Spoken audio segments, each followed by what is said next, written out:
And your name? What the fuck is your name?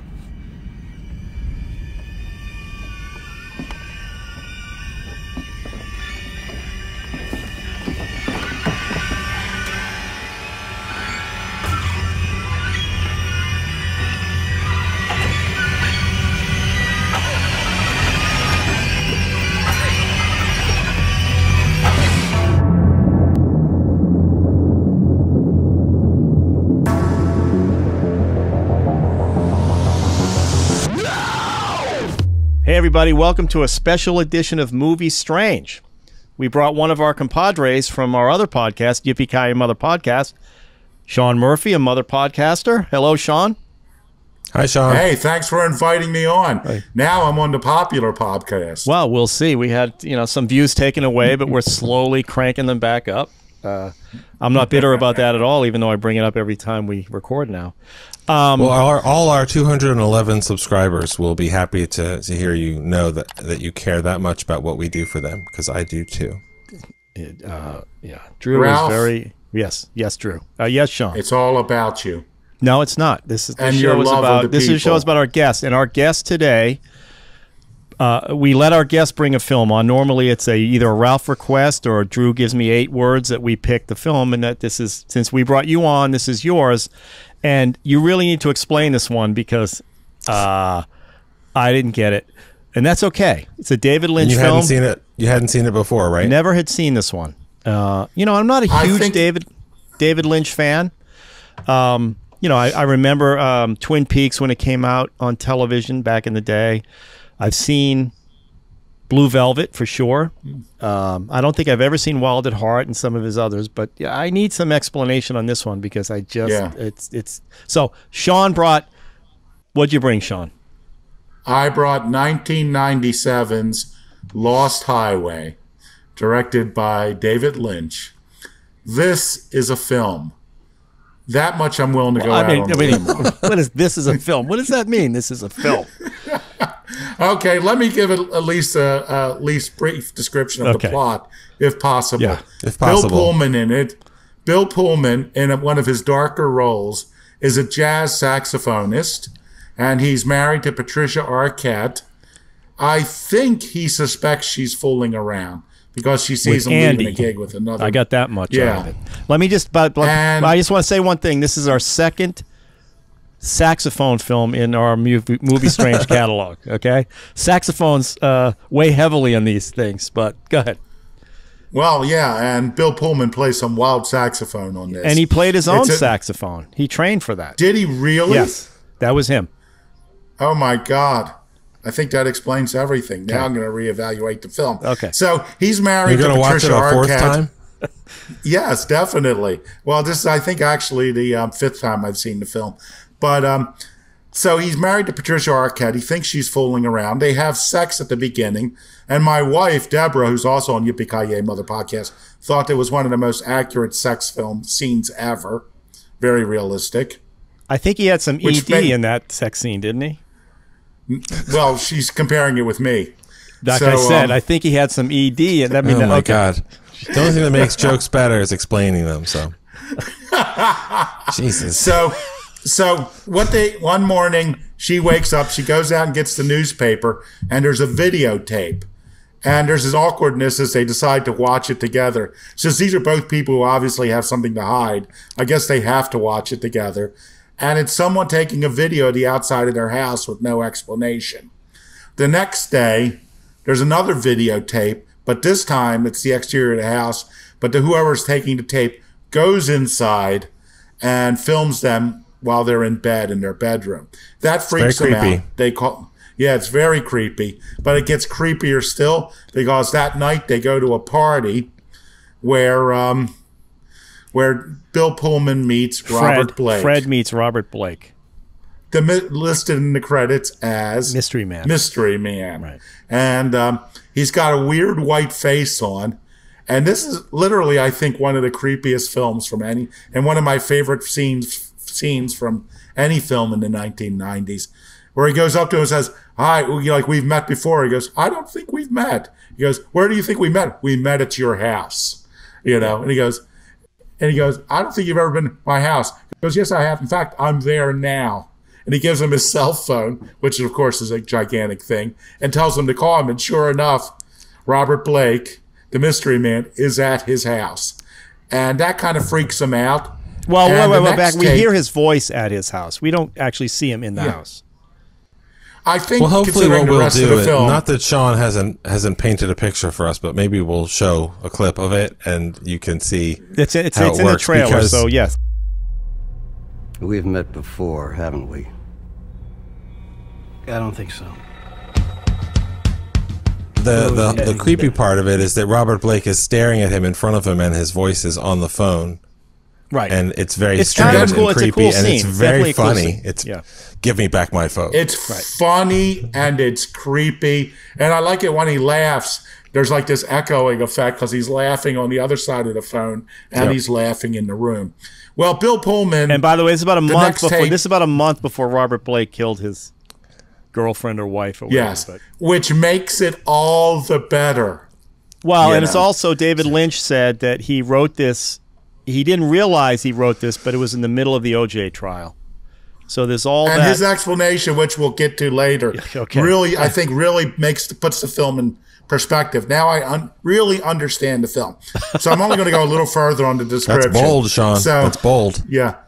So the next tape shows that he has killed his wife. You know, the videotape shows him like his wife all cut up, dead in the bedroom, and him there being maniacal. Next, we see him in jail. Next, we see him led to solitary confinement on death row because he's been sentenced to death. He starts to experience headaches.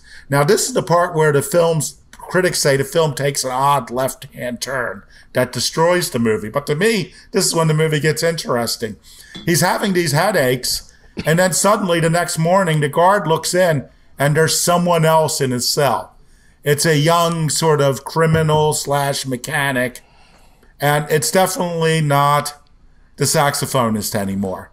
So it's played by a different actor. It's played by Balthazar Getty. Mm-hmm. Who's much younger. And so suddenly the prison has no choice but to let him go, and he does work. Yeah, he does work for a gangster played by Robert Loggia in one of his great over-the-top gangster performances. Did you read why he got that part? I guess because of young, innocent blood. No, he got the part because he did an audition for Frank Booth for Blue Velvet. It's just that character is very similar. Well, and what happened was Lynch left him out in the waiting room for 3 hours. He had already cast Dennis Hopper and didn't tell him. And the freak out that Loggia had when he found out this happened, 10 years later, Lynch remembered that, and that's why he put him in this part, which makes sense because Mr. Eddie is pretty crazy. Pretty crazy. Yeah. But he's a good driver. He understands all the rules of the road. Very safe, yes. So Balthazar Getty, Mr. Eddie, the gangster, who is also known as Dick Lorenz, comes by with his girlfriend, who is a blonde version of Patricia Arquette. And the young mechanic and Arquette have instant magic, instant chemistry, and they begin to have an affair. And she tries to get him to kill someone so they can escape from Mr. Eddie. And, of course, it brings back in Robert Blake for an odd ending where after he has sex with, Getty has sex with Arquette, he turns back into Bill Pullman, and they have the big climax, as it were. So, I mean, that description is, I think... Yeah, I mean, you're making this film... You're actually making the film make sense with your description. Well, it really doesn't make sense, because now if this was Venezuela or Colombia, where they have this literary device of, magical realism, you could accept the fact that Pullman literally changes into this other person, and that he's re-experiencing this life. But, when I first saw this film, I saw it in the theaters, the Charles Theater in Baltimore, the Indie House. in 97. I was not like you, Ralph. I'm not a huge David Lynch film fan. I've seen pretty much everything he does. But to me, I think he's often being obscure or edgy just for the sake of being obscure or edgy. And so I'm not always enjoying his films. And didn't think much of it. And I didn't see it again till later, till my brother brought it over on VHS, about 15 years ago. And I liked it better then. But that was, that was I was mainly looking at Robert Blake because he had murdered his wife. Yeah, so it's sort of like Drew, jump in. I want to Drew because Drew keeps character. trying to jump in, and I want to figure out. I mean, yeah, it's an interesting. I mean, I think Lynch obviously is an interesting filmmaker. Go ahead, Drew. Because I get some things I want to talk about. But well, I mean, David Lynch. I don't think it's a put on. He's a weird dude. And he's weird in a way that he makes these incredible movies that are open to a lot of different interpretations that he'll tell you explicitly. I've heard him say this in person, which I'll talk about later. I'm not going to tell you what this movie is. I hate people explaining my movies, and they want me to confirm them. Explain it however you want, basically. There's no right or wrong way to do it. And people have devoted books and websites and Reddit threads and all sorts of stuff to this movie and Mulholland Drive and what's really going on and what's it really mean and the symbolism of this and that. And that's all really interesting. But for me, David Lynch's movies primarily are, for me, the emotional experience, the sensory experience of what he's created, like a nightmare, like a dream. Like there's a feel to a David Lynch film right from Eraserhead that almost all of his movies have. Even Straight Story, his G-rated movie, has that sort of feeling of a reality in a David Lynch movie. And this in some ways is really almost an ultimate David Lynch film. It's got all the stuff that he likes. It's got a lot of the actors he works with. It's got he is, throughout his whole career, there's a lot of stuff with doubles. And that is what this movie is about. There's doubles of both lead characters. Fred, who becomes Pete, is played by two actors, and Renee and Alice are both played by Patricia Arquette. But the thing is, like, you can look at the narrative of the movie and you can say, this is what happened, but it doesn't really make sense. Like, maybe he killed his wife and he had some sort of psychotic break, and he escaped his fate in his head by becoming someone else, but then he did the same thing in the same pattern and ended up in the same place. Because it's what the movie is about that's more interesting. It's the experience of watching it, and then it's about jealousy and fear of not being able to satisfy a woman and all these other things. That's very much a movie by men, about men, for men in a lot of ways. And afraid of women. Afraid of women, afraid of their power, afraid of sexually demanding women, and that they're bad guys. And it also, it plays with film noir tropes and things like that. But I think it's just such a crazy experience. And I hadn't watched it in a long time, and I definitely enjoyed watching it again. But I saw it in the theater. I saw it at a screening at LACMA where Lynch was in attendance. I saw it a couple of times on home video, and then I probably haven't seen it again. It's probably been at least 10 years or something. And it was fun to revisit it. But it's a really intense, crazy film because it's the most David Lynch. It's the most David Lynch of the David Lynch films, and definitely up there. It's beautifully made. The photography, it's very dark. You have to really watch it in a dark room, and the sound is unbelievable. Like, he'll go from like total silence to like a shot of a fireplace that's like this huge crackle. It's jarring. It's very dynamic. It's a very dynamic range of sound. And I meant to say something about the blacks that you mentioned. The darkest movie I've ever seen in a theater, in terms of just the black was almost like a liquid black, was a restoration of Touch of Evil, the movie with Orson Welles. This movie is maybe as close as I've seen to that. Sort of the quality of the darkness that really feels like it's going to swallow you up, and it's really, the whole movie is just that like whole a crazy scene they dream. do in the hallway where he actually disappears into the darkness. Right. Okay, so Yeah. no, as technically the film is gorgeous. I even love the title sequence he does at the beginning, rolling down that highway. And I love awesome. that. So technically, yes, he designed that whole apartment that they lived in too, which is fascinating because he's, Well, and the exterior is his house that he lived in at the time. So you imagine setting this kind of insane story in your own home. Well, that he's sounds got like to something be. David Lynch would do. the mind of this guy. I mean, how this is? I always, Sean. I always bring this up when we talk about these films when we're doing these cult films. How anybody thinks of this stuff, and you know, some of it's pretty extreme on one of he's done, and this one's more artistic, I think. Although I have to say it is, you know, the strip scene that Arquette does with the gun to her head has been voted one of the sexiest strip scenes ever done. That made me super, and I'm not as woke as most. That made me very uncomfortable, knowing Patricia Arquette's career after this stuff, and I know she's completely positive about these films that she did with him. That made me very uncomfortable. I just don't understand. It's sort of like the scene with Blue Velvet too, or with Isabella. Right, it should make you uncomfortable. It's a violation. I mean, it's graphic, but it's not sexy.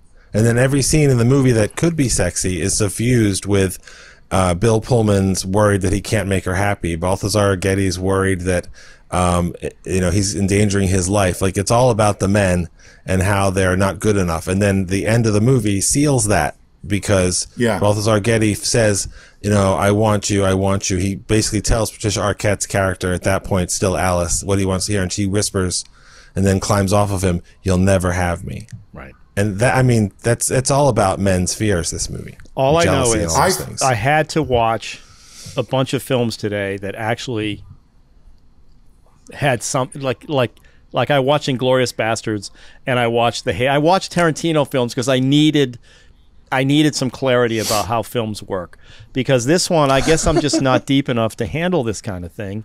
Like I said, technically, I thought it was beautiful. It just, I'm watching it going, okay, what's happening here? Okay, this is art. In the desert, they're having sex in the desert, and they're shooting with the lights, the car lights and all that, and what's the point? And his whole, I watched the clip you sent me, Drew, that you happen to be at, and he was talking about the beautiful, the cabin that blew up. Right. And you realize that he made that up. I mean, he said, I just figured I want to blow this thing up, and the guy didn't have enough explosives. So that's just a guy. I mean, I don't know. I guess I'm not a huge David Lynch fan. I saw Elephant Man. As a screenwriter. Okay. What, as a screenwriter, what? As a screenwriter, I just can't imagine any screenwriter just going in that direction. You know, what totally direction? What direction did he go in? What do you mean? The less traditional from a narrative direction, you mean? Yeah, he went totally non-traditional narrative in a way that doesn't make any sense and doesn't apologize for not making sense. It is definitely a mood piece. I think it's about male insecurity, but even more than that, I think Lynch did explain the film when he talked about why he wrote it. He's like, you know, during the O.J. trial, you know, what he thinks is that O.J. was a man who did something really horrible, killed his wife, and had a break with reality and invented a different reality where he didn't do it. And I think that if you look at it, that's what, to me, what Bill Pullman is doing. You know, his character, I forget the names because there's so many different names in this film. Yeah, they're hard to remember. They're Fred and Pete. Those are tough to remember. Yeah, but they're the same people and they have different names. And let's not forget about the duality that in Getty's world, you know, it's Mr. Loggia is Mr. Eddie, but in Pullman's world, he's Dick Lawrence. So he's a different character. And I love that scene where they kill the one guy, and he's looking, and Getty's looking at a picture, and they're both Patricia Arquette's are in it, and she even goes, "Are you both of these?" And she just kind of goes, "No, I'm just that one." But you know, taking it to a deeper level, I mean, who is Robert Blake? You know, to me, Robert Blake is, you know, I think Robert Blake is a projection of the Patricia Arquette, I shouldn't say characters, because we first seen him. This is one of the reasons I watched it the immediate second time I watched it, because it's like, he says I was invited, but who invited him into the house? He said, I'm in your house. Yeah. No, but originally he said, I don't go anywhere where I'm not invited. Right. So Pullman didn't invite him. It was Patricia Arquette, because when he was in bed with his wife in the first, you know, scene when they're in bed together, he looks over, and when I first saw it, well, I'd say the first 3 times I saw the movie in the theaters, and when I first saw it on VHS years ago, I just assumed it was that was Patricia Arquette, the bluish face. But you didn't get that was Robert Blake. Okay, that's interesting. I did not get that was Robert Blake. And but that was Robert Blake's face superimposed on her head. How did you not see that? But literally, but because it was was just so a sex dark scene. Sean and it was was so still processing that. Yeah, I hadn't finished yet, if you know what I mean. So that is, it's funny. That's a good explanation. That is basically saying that he's her, and she. Yeah. Now, in that scene, the scene. Okay. She's sort of like Robert Blake is the violent id of Patricia Arquette. Okay, so one thing that came out when I was reading this is David Lynch hated videotape, and Fred. Oh, you can tell. Fred was saying, "I like to remember things as I remember them. I don't want to." Right, that's a crucial line if you want to try to understand what's happening. Try to deconstruct, and then they show the murder scene from the VHS, and I had to rewind this thing and pause it. So he does that murder scene, Fred killing his wife, but he does it perfectly clear, like it's not VHS, it's not tape. Yeah, it's flash. Flash, perfectly clear where you see body Full parts, color. and Bill Pullman's looking straight up at the camera. Okay. Yep. Yeah. What is? Well, look. I mean, I agree 100% with Sean that I would go even further. I think the only character in the movie that's definitely not a real human person is Robert Blake's character. But I don't read it as Patricia Arquette brought him in. I read it as that Bill Pullman's character, that Fred invited him in, that he is the evil that Fred unleashed, and then Fred wants to blame it on somebody else. He doesn't want to take responsibility for it. And that's why he says... That. Yeah, I mean, they're both legitimate because it's a David Lynch movie. So, I mean, what I said makes sense. What you said makes sense. But the other thing is that just because, and again, I mean, there isn't really anything from either of Patricia Arquette's character's perspective. She's not a real character. She has no affect most of the movie, more than most people in David Lynch movies. And everything that she is for most of, if not the whole movie, is either something that men use or how men perceive her. She's beautiful, I'll never be able to keep her. She's beautiful, I'll never be able to satisfy her. She's beautiful, she's cheating on me.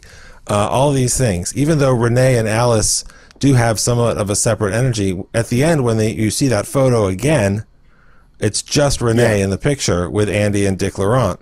And that's, I think, part of watching the world come back together. I mean, if you look at the writing about this movie, there's just, there's more than 20 years of film critics and enthusiasts writing about this movie and all sorts of ideas and theories and all these different things. There's some neat stuff. There's some really overwrought stuff. But, I mean, it's basically a loop, a Mobius strip of a movie. And it goes back over itself over and over and over again. And that is, to me, that's the guilt of Fred for what he's done to his wife out of jealousy and fear, and he'll feel that until he dies. Yeah, I tell you what, it didn't click for me until the fourth time I watched the movie when I finally said that, and when I finally realized that was Robert Blake. Mm-hmm. Then I'm like, who was Robert Blake? The Patricia Arquette's blue face was not Patricia Arquette. I see. Yeah.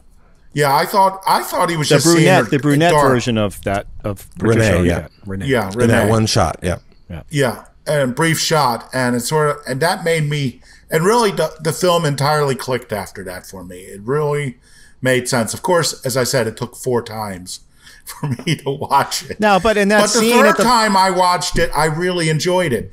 It's sort of one of those movies where you stop thinking about it and just enjoy it. Just feel it, definitely. Okay, feel it. That's fine. Feel it, because every movie you could just feel it. But if you're going to say that, if he's Patricia Arquette, when he first meets Robert Blake at that first party, Patricia Arquette is actually at that party. No, I'm saying that everyone's dual, is split. I'm just saying that he's Robert Blake. I agree with Drew, is that Robert Blake is the only person in the film who is not doesn't truly exist. What about what about Gary he's a Busey? projection. What about so? Well, that's Well, are you I asking? thought that Are was you asking terrible. if Gary Busey is a real person? Because that's a fair. I think in discussion, general, but I'm not sure about that. But Bell does. What's the actor's name to play? Balthazar Getty. Balthazar Getty. Gary Busey's he his father. looks like Charlie Sheen. Like he's a weird mix He's of Charlie like Sheen. a Brat Pack looking kid. Yeah. Yeah. So his parents were played by Gary Gary Busey. Gary Busey. I don't know the actress who played his mother. Were they real? And the girlfriend was that person a real person? Pete. Yeah, See, I that's would the say thing. that. That's the I thing. think Pete. It doesn't I would matter. say You can that, say yes. anything you want. Pete was Right. Robert Blake. Pete was Robert Blake. Mr. Eddie was Robert Blake. Well, no, I think Robert although Blake is Robert actually the Blake- most. What- I think Robert Blake is actually the Mystery Man is actually the most consistent character across all Well, of it. isn't he the one that Because hands He's the dark heart of everything. He doesn't do evil. He permits evil. Is he the devil? Is he celebrates supposed to be evil. the devil? I think I would he say- could be. That's a fair read of it too. Because if you look at it, what I think is also real, I think if you really wanted to go to an analysis of this film, you could look at each scene and say what is real and what is imagination. I think Right. the first couple scenes are real, but a scene late in the movie I believe is real. Is when he Pullman grabs Loggia, beats him, takes him in the car, and takes him out and shoots him. And Robert Blake shoots him, but the gun is in Pullman's hand. Right, Well, when that Robert fight Blake they disappears, have- it's oh, the so- gun is in Bill Pullman's hand. That's right. Yeah, but Yeah. if you guys remember that fight, he pulls him out of the thing, and they're fighting, and they're laying on the ground, and all of a sudden this knife comes in from somebody else's hand. Right. Somebody hands Yeah. Bill Pullman a knife. I guess Right. that's That's Robert Well, I Blake. think here's But that's because the whole thing might not be real. The whole thing might be in his head. That's No, the no, thing. no, but I'm- this is what I'm this is saying- this is a that's a David Lynch projection. movie, so you're going to be subjected to what is real, what is not real, and like Mulholland Drive, you could have the same kind of conversation. And I also, and on one level, I love these movies. I love talking about them and watching them. On another level, I don't really care if this interpretation or that interpretation is right, and I don't care if Lynch is kind of copping out by saying I'll never explain it. I think he writes movies, the ones that I have seen by him, I think he gets images, and then he does really creative, remarkable things with him, which is the same thing that the people who make Jurassic World do. They think of an action scene and they build a movie around it, except they're not good at it. So David Lynch has created these indelible, incredible images and these incredible emotional things, and then he puts a narrative on it that you can read it this way, you can read it that way. It's all legitimate, but if you dig the ride, then you like the movie. If you don't, then it's boring or repulsive. And I think that's Well, that's I legitimate. would say frustrating, not repulsive. It wasn't. It's That's fair, beautiful. too. The film is beautiful. well. I would like to answer Ralph's objection to the knife scene. Okay. Obviously, Bill Pullman cut his throat. But if you notice, Bill Pullman never commits murder violence in the film. So you don't see who does the knife. You don't see him kill his wife. You mean you see don't after? I gotcha. Yeah, but you don't see him shoot Dick Lorenz. At that time, he's Dick Lorenz and not Mr. Eddie. Yeah, You Dick don't Lorenz, see him right. shoot at Robert Blake. So the assumption is, once you see Robert Blake there, is that Robert Blake slit his throat. But then the assumption is that Robert Blake shot him. But when you cut back to him, Blake is gone and Pullman's got the gun. So Yeah, because what the I'm mystery thinking man is represents yeah. what he can't face, what the evil of what he's done. So I would say that Pullman had a knife and slit his throat, and then shot him. Okay, and- so he's but I tell using you what, so it's just his way of dissociating himself from being Right. the evil one. That's the right word. Okay. All right. Yeah. That's the right Okay, word. that still doesn't make it a satisfying film. And then at the That's end, fair. Pullman's driving down the street and his head starts blah, blah, blah, blah, and what the fuck? I mean, and where did Pete go? Where did Gary Busey disappears? Everybody. I mean, Yeah. I get it. David Lynch. There are people who will tell you. I watched Lost Highway, and that scene where the transformation, or Bill Pullman, suddenly there's all this flashing blue light, and he looks up and he sees just the one light. There's no blue lights, and then it cuts to the flashing, crazy imaging, crazy lights of what turns out to be Pete's family, you know, running. Something happened. Well, something happened. People will tell you with a straight face, well, that was the alien abduction. That's what's behind all of this. And I mean, I think that's nonsense, but I guess you could take that. You could take that if you want. Like, I don't get that out of the movie. I think the movie is much more about what's happening in someone's head. Like Jacob's Ladder. Jacob's Ladder is about the moment of death in Tim Robbins' head. And so this is about a moment of, and maybe this is what happens as he's being electrocuted. I mean, I don't know. He's trying to escape himself and then can't, like, to the point where he becomes another person. And you know then what? he can't That would escape be, himself because he always comes back.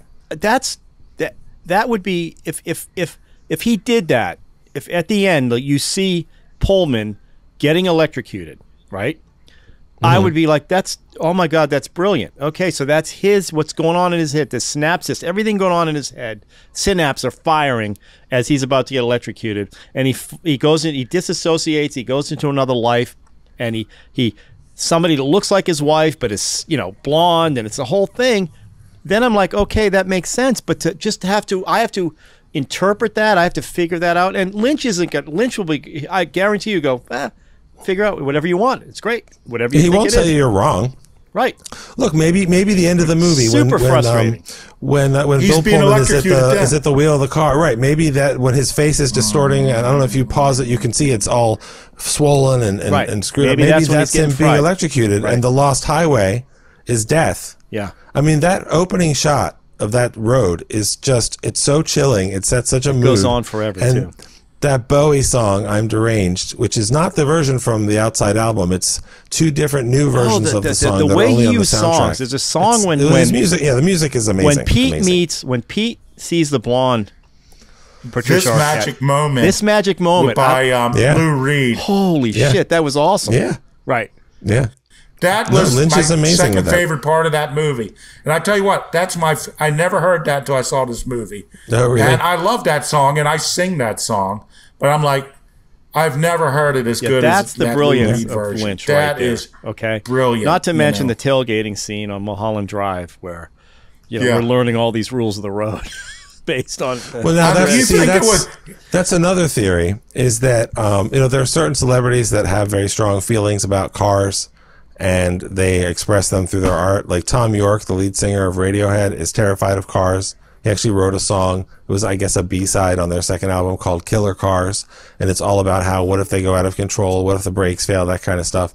So people say David Lynch also has a lot of issues with driving safety. And they're the same type of people who will swear it's an alien abduction. They'll tell you the only reason David Lynch made this movie was for that tailgating revenge scene. And I was like, I don't know if I buy that, but I gotta say, it's pretty fucking satisfying. It's pretty satisfying. Yeah. So he starts with that, and it puts everything else around it. Right. And now we got to figure out what the hell's going on, and he's a genius. Well, you know what? You know what? Here's one of the great things about this movie is we've talked about practically every scene, but I don't think we gave any spoilers.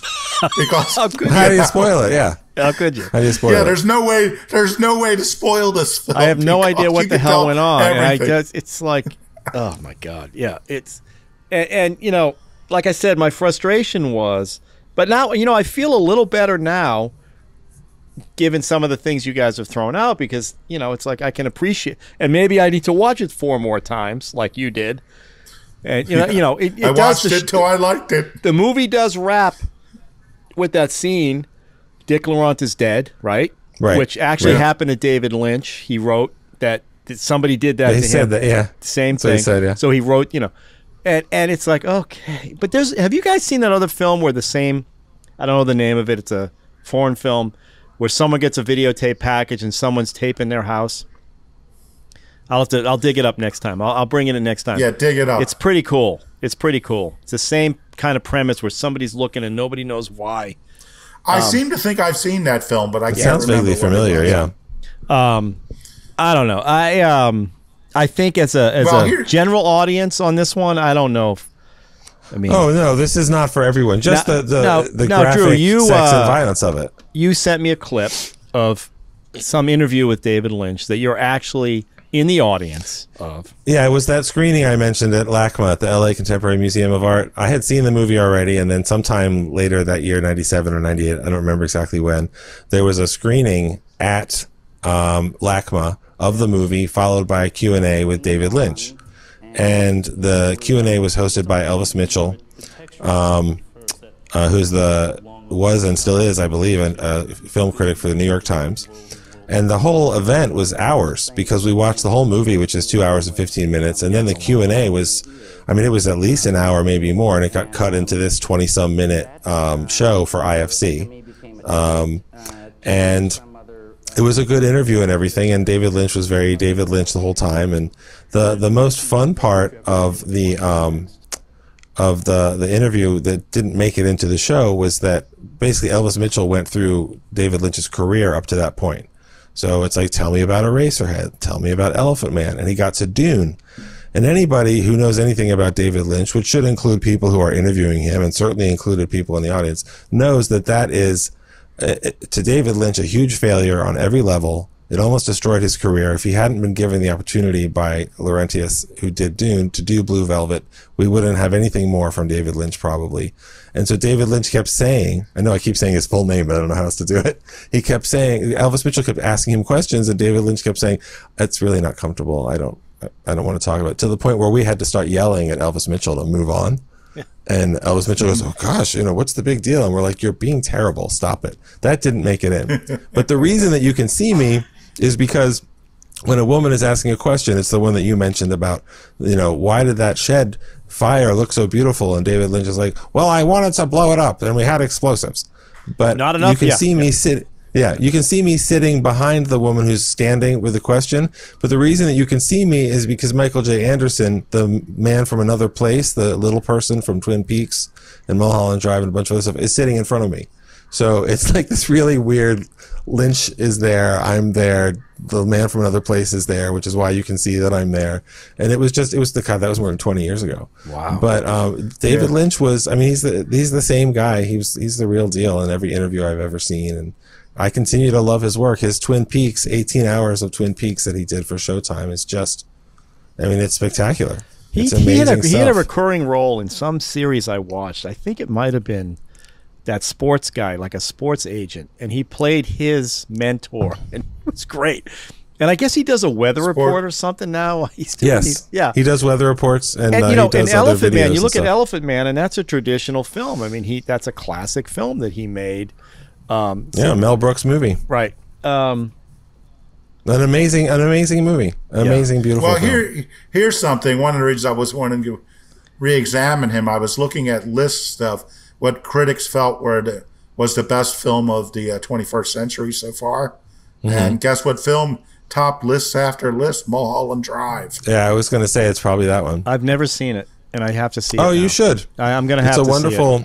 Yeah, it's a wonderful, crazy movie. This one, I didn't. I enjoyed the craft of this one. I did not. I was not satisfied with the film because it's way too. If I have to figure out all this stuff on my own, I want it told to me. Like, I'm literal. I need to know what the frick is going on. Then David Lynch may not be for you. But I love Blue Velvet. I enjoyed Blue Velvet. Elephant Man was great. I don't know. It's Mulholland Drive. I think I'll probably enjoy because I think that actually wraps up or something. I've read stuff about that. I think it might actually have some. Mulholland Drive movie. Mulholland Drive was a TV pilot for ABC that he had done Twin Peaks with, and he shot an hour-and-a-half pilot, and ABC was like, no thanks. So then he got enough money to shoot another, 45 minutes, another hour or something, made it into a feature, and he was off to the races and awards and all that sort of stuff. And there are parts of the movie where you go, okay, well, I guess this was going to be, it's not jarring, but you're like, I guess this was going to be part of a TV series because the characters are the only characters in this scene, and it's the only scene in the movie, that kind of stuff. But it's very Lynch. It's a vibe. Lost Highway in some ways is a dry run for the LA mystery vibe of Mulholland Drive and playing with that stuff. And there's a scene where Naomi Watts has an audition that is one of the most amazing, crazy scenes I've ever seen in a movie and in a David Lynch movie. And it's just a woman and talking in a room for an audition. And David Lynch doesn't usually give you that sort of restraint. And so it's really an incredible movie. Now I want to watch it again. Well, I'll take a look at that. And I want to give Drew credit. May I give Drew some credit? Of course. Because I'm going to go with Drew's interpretation of the Mystery Man. That it was not a projection of Patricia Arquette. It was Pullman's projection, of his evil. Mm-hmm. But, she is definitely a femme fatale. I mean, you could look at this on a strict level that this is two film noir films together. One is the cheating wife and the husband murders her, and which is a common plot. And the other one is the evil woman who leads a man into doing crime, like Postman always drinks twice. She's a trope. Well, she is a trope, and every scene with the brunette Patricia Arquette or Renee, she's always in high-heeled shoes. Mm-hmm. She's always walking around like in her even robe, to go get sexy, the paper, even getting the paper.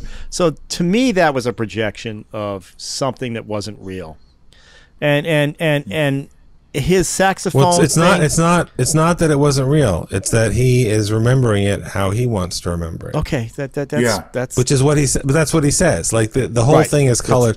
If it's a David Lynch movie, then maybe it's a nightmare. And in this, it's more. I think it's more clear that it's his own memory shaped by both the guilt at the horrible things that he definitely did, but also his own desire to remember things the way he wants to remember it. And the way he wants to remember it is that he is guiltless. Right. He literally sees himself having murdered Renee, and he has no idea what happened. That's the thing. How about this? Sorry to interrupt you. Okay. What genre would you two guys put this film in? David Lynch. Yeah.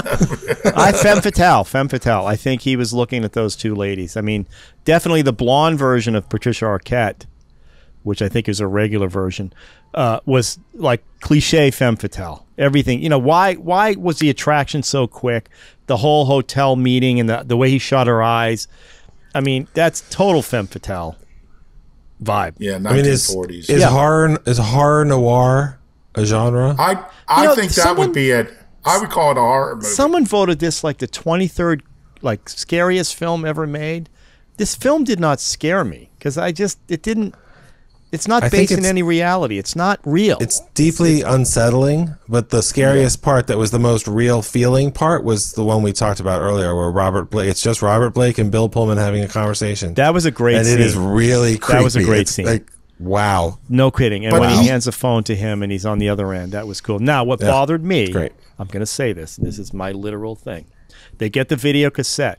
And I couldn't figure out why Bill Pullman's looking at the TV over there and he's clicking over there. And then I realized the VCR is over there. He doesn't have the VCR under the television. Right. It's to the right in that console. It's like weird. It's like, who does that? The VCR is supposed to be. Anyway. That's what really gets to you. It's fancy. That got to me. I'm like, I don't Oh, he's an artist. He doesn't, and he hates tape and he hates, and Robert Blake comes at him with the VCR, not connected to anything. Camera. Right, it's just not connected. Yeah. Whatever. So, but he blew up that cabin beautifully. That was beautifully done. And then he unblew it up several times. Little rewind, little rewind action. Yep. No, I will say, the opening scene, and I'm talking about the credit scene, rolling down that highway. I said, I'm in this movie. I'm gonna watch this film because of the opening scene. I just thought that was just beautifully art directed. Whether that was his idea or whatever, that showed something to me. And I'm willing to stick through the film. And the Robert Blake scene in that party was super creepy.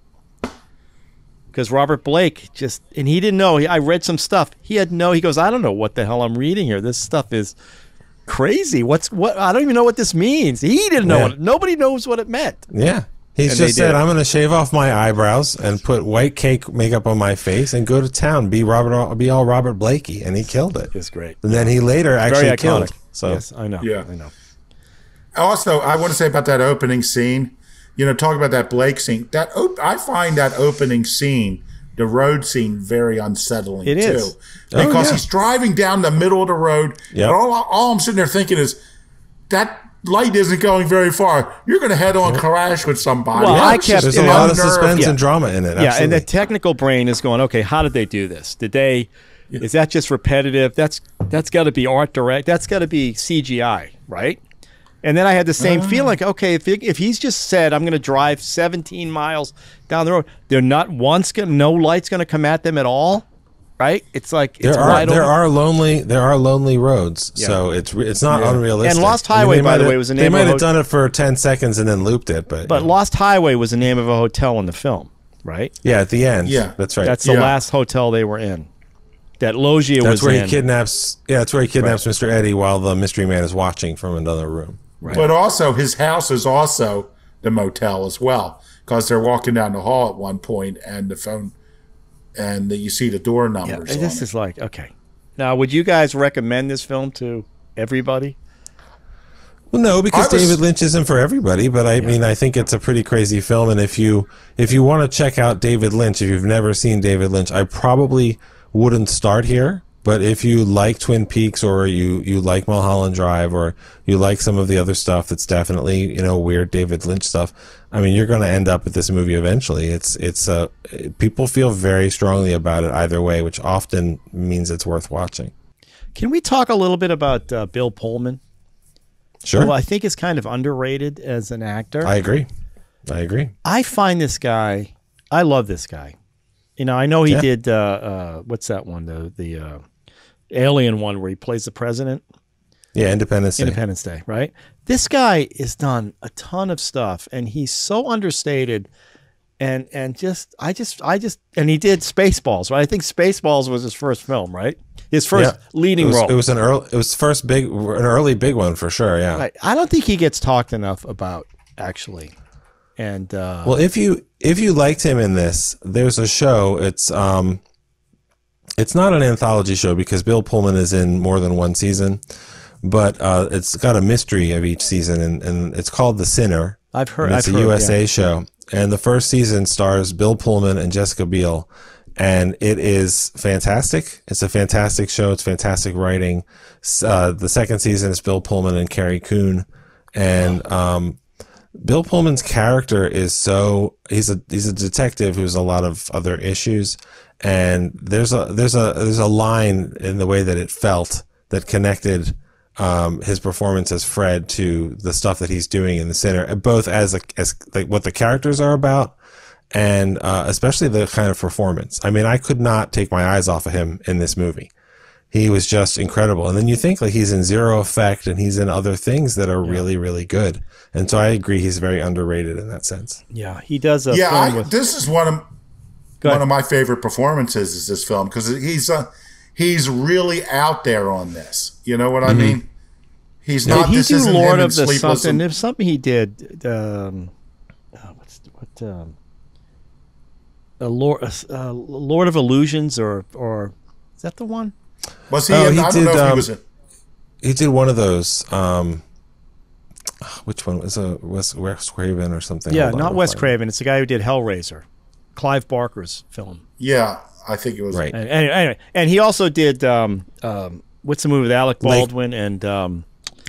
He did Lake Placid with the alligator. Yeah, he was great in Lake Placid. He's great in all. Listen, I'm a big Bill Pullman fan. I can't. Yeah. He was in While You Were Sleeping. Like he was in The Last Seduction. That was a great movie. Malice. Yeah. With Malice, Alec Baldwin, written by. Yeah. Anyway, I just want to shout out to Bill Pullman. So. No, he's excellent. And he learned how to play the sax for that one solo he did. So. He was in The Serpent and the Rainbow. Yes, that's the one I'm talking about. That's the one. Yeah, Serpent. Wes Craven. Yeah. Right. Yeah, his first credit is a Cagney and Lacey episode. And then he did Ruthless People. Then he did Spaceballs. Then he did Serpent and the Rainbow, and he was off to the races. Yeah, Ruthless People. He played like a really dumb dude in that one. I remember. Yeah, he was very funny in that movie. Yeah. So, plus, he started the whole Bill Pullman, Bill Paxton, who's who type of thing that people struggled with for a long time. That's a good and they're both really good. Yeah. I'm thinking, Bill Pullman was really great in Near Dark. Oops. Right. Sorry, that was. No. All right, so Sean, you brought this to the table. Thank you. Thank you, Sean. I can't super recommend it for myself, but I think as a David Lynch film, I think if you just let yourself go, I don't know how you. I mean, it's to me, I was frustrated because I wanted some closure. I wanted to know what happened when Pete gets. If it's an alien invasion or whatever, his whole family watched something happen. We never got that answer. A lot of answers never. No, a lot of no answers. So. Well, that was kind of freaky because that was really obvious because it's sort of like tell them what happened. We were there when it happened. It's sort of like, I like the mystery, but if you're going to say, well, they know what happened, then tell us what happened. Well, I got to say, though, Gary Busey was that scene where they're on his face and he was like, you know what happened. Busey did some good acting in that one because it was very good. Yeah, it was quite powerful. He was a good actor once upon a time. Yeah, maybe. I guess he was, yeah. So, yeah. All right, well. Oscar nominee. We're just going to move on to the next show. Sean, this was awesome. Thank you for having me. I know you have I really enjoyed this program. Thank you. You sent us a list of a bunch of films that you would like to bring to our little MovieStrange podcast. Some that we don't want to do. Only one I don't want to do. Everything else I would do. Let me guess. The one you don't want to do is I Spit on Your Grave. No, Cannibal Holocaust, I think, is up there. Yeah. Cannibal Holocaust. A couple of other ones you threw. Pink Flamingos, I think we should do, because you're a big... that'd be fun. You're from Baltimore. Yeah. John Waters is a big, important person in Baltimore. We should do Pink Flamingos at some point. Yeah. And it's so filthy. I agree. We should totally do it. Do it. And I don't know if you know anybody that you could bring on. Maybe you bring somebody on to talk about that film, perhaps. I think I could bring someone there who was there every day. Well, there you go. That's what we need. All right. Well, good one, Sean. Well, thanks for having me. You're welcome. We like to continue the cult, film cult, not regular cult. Let's make that clear, like I always have to do. Do you have to clarify that every time? At this point, I want to, because I don't want people to think I'm in a cult. I don't know. I explain jokes, Drew, and I beat things to death. That's what I do. So this is what those are two different qualities that I admire. Admire, wow. Yes, appreciate. I thought not admire, but you do them so well, so fluently. Yes, I'm constantly doing it. So notice how everyone kisses up to you in this podcast. No, that's not true at all, and that's fine. Not true at all. So Sean, we'll bring you back on again at some point. Tell us while we're thinking about it, tell us your favorite MovieStrange episode. I got to admit, the one I like most is Cougar Cult. That's a classic. That's a classic. That is a good one. That's a good one. It's very entertaining. I just ever since you're just showing that scene of the guy showering, without any soap, just the water running through, and you were lashing onto that. Well, because you was get my chapped. favorite. That's how you get chafed. You need some soap. You got to lube it up a little bit. That water's brew. Good. That's a good one. That's a good one to bring up. So thank you very much. Yeah, it's weird because that's also, he said it a number of times, that's also Ralph's favorite episode. That is one of my favorite episodes. Is it really? Sean, yeah, taste. Mainly because the way Al set me up for that one.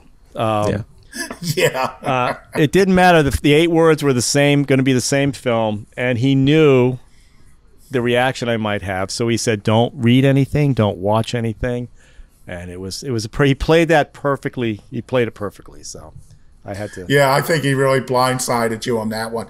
Additionally, I'd seen a number of that director's earlier films, so I would have known what was going to be coming. I had no idea. No idea. Yeah, I didn't either. It was really special. And he directed some of my favorite earlier 80s like exploitation B movies. But I didn't know I didn't know the trend he went into. I didn't know what he started doing later, and that now I know. And that's what made that episode so special. One of our special. And I tell you one thing too about this podcast, it's made me like films like the meat, Midnight Meat Train. Meat Train. It's like, I was wondering whether I was going to watch it. It's like, now I do. And I'll tell you, a film that I had started literally about 10 times, but only got through about 10 minutes and it would always stop. And your podcast made me watch it all the way through was The Invitation. Oh, yeah. Which was, which did not go the way I expected it just to be sort of like an awkward, weird husband, ex-husband, ex-wife type situation. I did not expect it to go that way. Yeah. It was eerie enough that I'm like, every time I tried to watch it previously, I'm like, I think I know where this is going, and I didn't. Am I in the mood for this? Yeah. And I'm like, no, I'm not in the mood for it. Good film. And she's a good director. So you guys have and you guys have really inspired me to watch some movies. Well, when I watch I do this all the podcasts. time. Whenever I watch a movie podcast, I end up either watching the film right after or buying the film on Laserdisc. I mean, I get completely. My brain is like it's very it's very literal. And I like when people explain what's like. I don't know if I would not buy Lost Highway on Laserdisc. This is not one I would keep in my collection. But you would not buy it on Laserdisc? No, but it does. I have to say, it helps listening to how you kind of explain it. Now, I guess that's our interpretation. Yeah, 14 people will have a different interpretation. I'm as wrong as I am right. I mean, that's just what I got. That's the beauty of David Lynch, I guess. And yeah, there you go. So, until next time. Thank you. Thanks, guys. All right, guys. Yeah. Bye.